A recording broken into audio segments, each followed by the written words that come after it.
आज मैं आपके साथ शेयर कर रही हूँ दानेदार बेसन के लड्डुओं की रेसिपी। घर में जब हम ये लड्डू बनाते हैं तो अक्सर ये प्रॉब्लम रहती है कि बाज़ार जैसे लड्डू नहीं बनते, बेसन हमारे मुंह में चिपकता है या उतने दानेदार लड्डू हमारे नहीं बनते।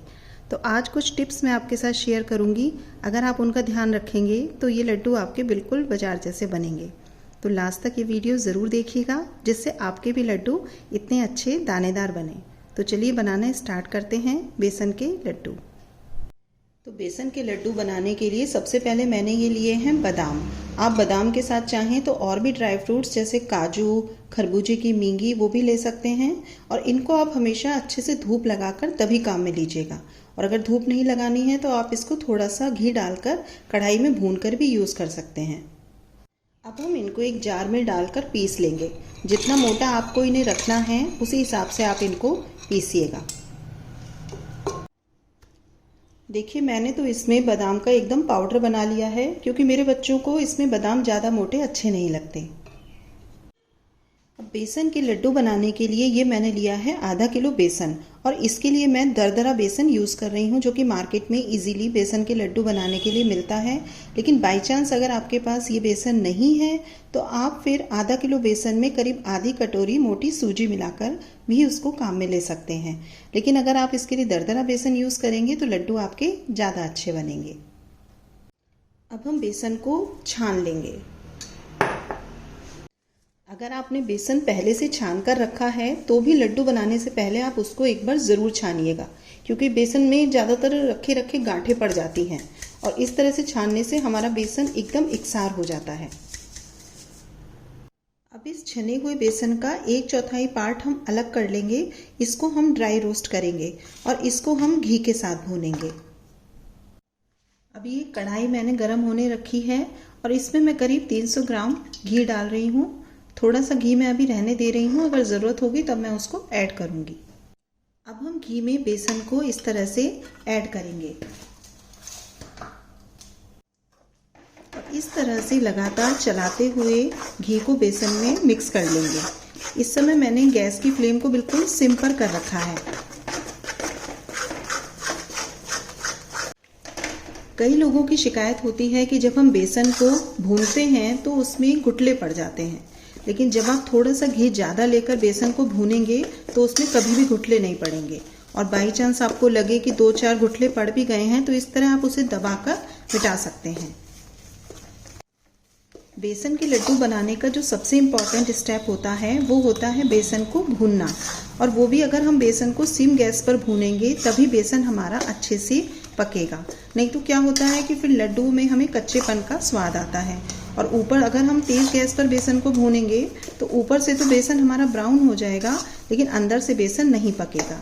तो इसीलिए हमेशा बेसन को कम गैस पर इस तरह से चलाते हुए लगातार भूनेंगे तो बेसन हमारा अच्छे से पकेगा।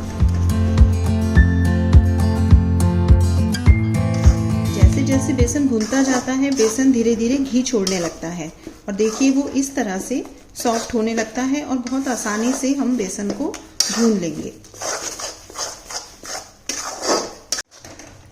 बस बेसन को भूनते समय आपको लगातार उसको चलाना ज़रूर है क्योंकि कढ़ाई नीचे से गर्म होती है और अगर आप उसको नहीं चलाएंगे तो नीचे से बेसन फिर एकदम से लाल हो जाता है और फिर लड्डू भी आपके उतने अच्छे नहीं बनेंगे।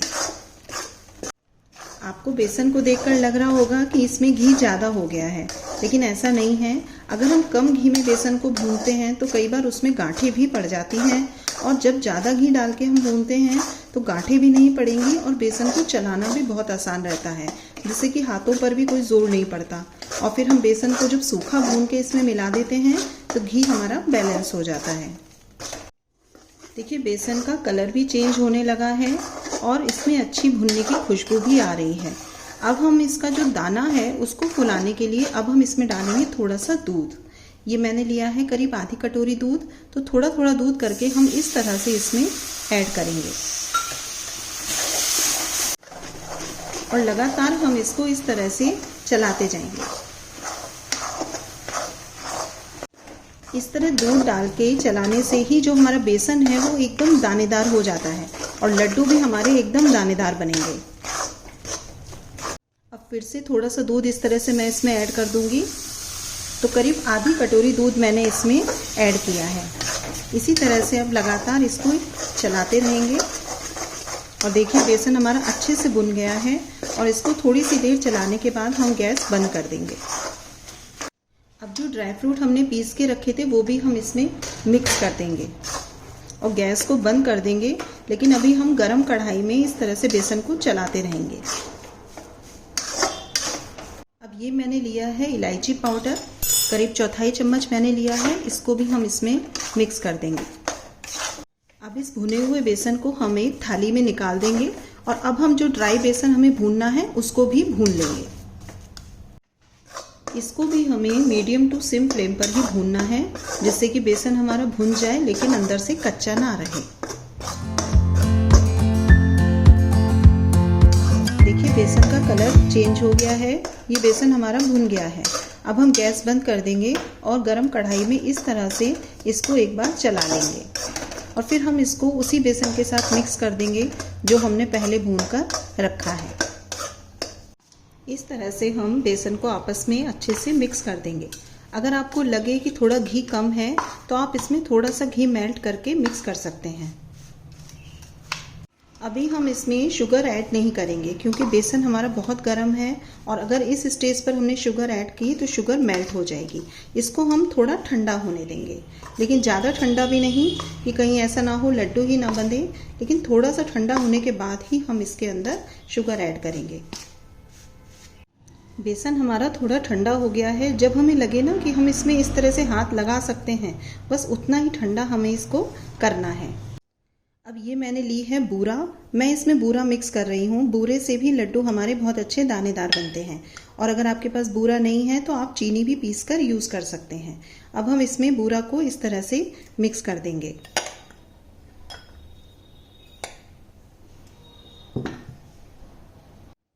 बूरा आप इसमें अपने टेस्ट के अकॉर्डिंग ही ऐड कीजिएगा। मैंने इसमें करीब 250 ग्राम बूरा ऐड की है। अब इस तरह से हम बूरा को इसमें अच्छे से मिक्स कर लेंगे। जब हम बूरा मिक्स करते हैं तो जो बेसन का कलर है वो हल्का लाइट हो जाता है। तो पहले तो हमें लगता है कि हमारा बेसन का कलर बिल्कुल सही हो गया है, लेकिन आप थोड़ा सा उसका डार्क कलर रखेंगे तो बेसन में जब हम बूरा ऐड करते हैं तो बिल्कुल एकदम प्रॉपर कलर आएगा लड्डुओं का। अब हम इस तरह से पूरे मिक्सचर को हाथों से अच्छे से मिक्स कर लेंगे। आप इस स्टेज पर इसको टेस्ट करके भी देख सकते हैं। अगर आपको बूरा कम लगे तो आप इसमें और बूरा भी अपने टेस्ट के अकॉर्डिंग ऐड कर सकते हैं। तो चलिए अब हम इनके लड्डू बांध लेते हैं। तो जिस भी साइज़ के आपको लड्डू बांधने हैं उस साइज़ के आप इस तरह से लड्डू बांध लीजिएगा। और इस तरह से लड्डू बनने के बाद दोनों हाथों से हम इसको इस तरह से गोला लेंगे। इससे क्या होगा कि जो ऊपर से है लड्डू एकदम शाइनिंग आ जाएगी लड्डू में और लड्डू एकदम चिकना हो जाएगा। तो देखा आपने, कुछ बातों का ध्यान रखकर हम कितने अच्छे बेसन के लड्डू घर में ही बना सकते हैं। अब ये कितने दानेदार बने हैं ये तो जब आप ट्राई करेंगे इस रेसिपी को देखकर तो मुझे कमेंट करके ज़रूर बताइएगा। अगर आपको मेरी रेसिपीज़ अच्छी लगती हैं तो मेरे वीडियो को लाइक और शेयर ज़रूर कीजिए और अगर अब तक मेरे चैनल को सब्सक्राइब नहीं किया है तो चैनल को सब्सक्राइब करके बेल आइकन को प्रेस कीजिएगा, जिससे कि हर रेसिपी का नोटिफिकेशन आपको मिलता रहे। और मम्मी दा ढाबा अब इंस्टाग्राम पर भी है तो आप मुझे उस पर भी फॉलो कर सकते हैं। तो लीजिए बनकर तैयार हैं बेसन के दानेदार लड्डू। देखकर ही ये बहुत ही टेस्टी लग रहे हैं, तो ज़रूर ट्राई कीजिएगा ये यम्मी सी रेसिपी। फिर मिलते हैं एक टेस्टी और इंटरेस्टिंग रेसिपी के साथ।